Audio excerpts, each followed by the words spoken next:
ऐसी बहुत सी घटनाएं घटी हैं जिनके लिए सौर तूफान जिम्मेदार। ऑपरेटरों को इलेक्ट्रिक शॉक भी लगा था और देश अंधेरे में डूब गया था। के पाथ को ही परिवर्तित कर दिया था। सैटेलाइट्स को इनकी कक्षा में स्थापित होने के कुछ समय बाद ही नष्ट कर। दोस्तों, चंद्रयान 3 की सफलता के बाद इसरो के अगले मिशन आदित्य L1 की आजकल खूब चर्चा हो रही है। लेकिन क्या आपको इसरो के इस मिशन का कारण पता है?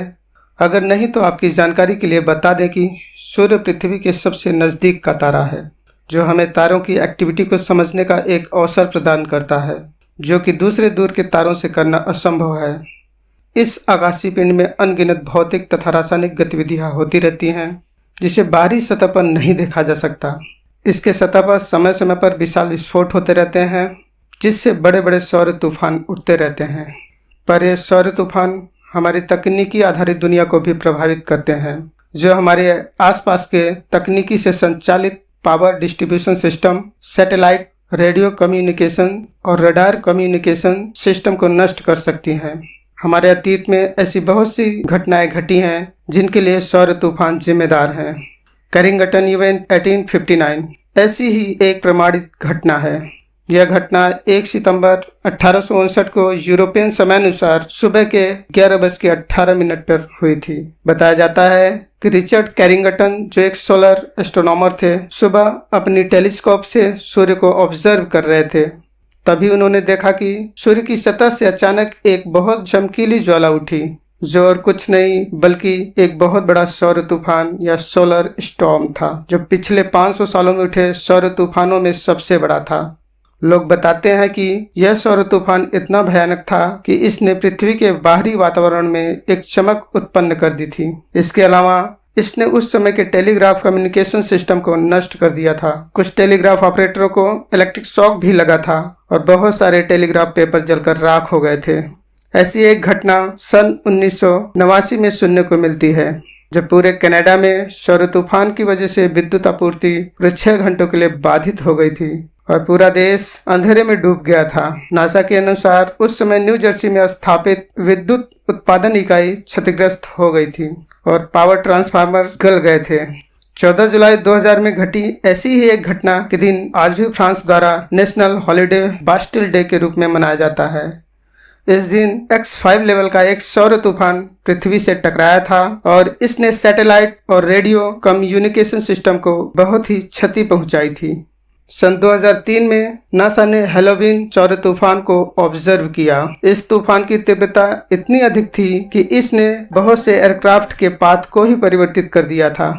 इसकी वजह से स्वीडन में विद्युत सप्लाई क्षतिग्रस्त होने से अंधेरा हो गया था और इसने सैटेलाइट को भी प्रभावित किया था। नासा के अनुसार इसने नासा के सोलर एंड हेलियोस्फेरिक ऑब्जर्वेटरी को अस्थायी रूप से बंद कर दिया था। 5 दिसंबर 2006 में आए ऐसे ही एक सौर तूफान ने पृथ्वी के सैटेलाइट वेदर कम्युनिकेशन सिस्टम को नष्ट कर दिया था और ग्लोबल पोजिशनिंग सिस्टम यानी कि GPS सिग्नल्स भी 10 मिनट के लिए आना बंद हो गए थे। नासा ने बताया कि यह इतना शक्तिशाली था कि इसने GEO-13 सैटेलाइट के एक्सरे इमेजर इंस्ट्रूमेंट को भी खराब कर दिया था, जिसने इसकी पिक्चर ली थी। हाल ही में 2022 में SpaceX ने भी सूर्य की विनाशकारी शक्ति को देखा है, जब एक जियोमैग्नेटिक सोलर स्टॉर्म ने स्टारलिंक के लगभग $50 मिलियन के 40 सैटेलाइट्स को इनकी कक्षा में स्थापित होने के कुछ समय बाद ही नष्ट कर दिया था।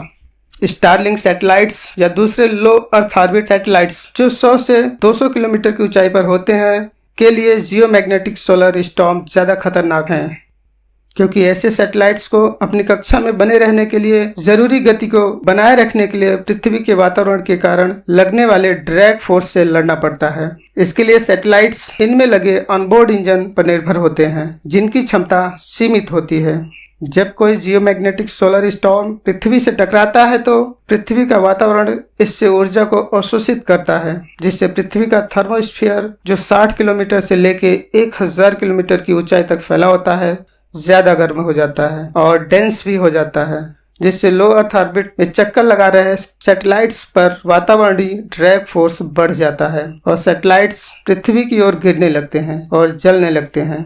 यही स्टारलिंक सैटेलाइट्स के साथ भी हुआ था। अगर सौर तूफान हमारे अतीत में हमारे वातावरण को इतना नुकसान पहुंचा सकते हैं, तो आज तो हम पूरी तरह से सैटेलाइट कम्युनिकेशन और इंटरनेट पर निर्भर हो चुके हैं। चाहे हमारी मूलभूत आवश्यकताएं बिजली और सड़क यातायात हो या फिर स्कूल हो, हॉस्पिटल हो, हवाई यात्रा हो, लगभग सब कुछ तकनीकी पर आधारित हो चुकी है। हम ऐसा भी कह सकते हैं कि तकनीकी बिना जीवन संभव नहीं है। इसीलिए भविष्य में ऐसे किसी भी दुर्घटना से दुनिया को बचाने के लिए सूर्य के बारे में पूरी जानकारी बहुत ही जरूरी है। सूर्य में हमेशा ऐसी घटनाएं होती रहती हैं जिसे दुनिया के किसी भी प्रयोगशाला में दोहराया नहीं जा सकता। इसीलिए इसरो सूर्य की अनसुलझी पहेलियों को सुलझाने के लिए सूर्य का अध्ययन करना चाहता है, जिस उद्देश्य से इसरो ने अपना आदित्य 11 मिशन को 2 सितंबर 2023 को सफलतापूर्वक लॉन्च कर दिया है। अब देखते हैं इसरो अपने उद्देश्य में कहां तक सफल होता है।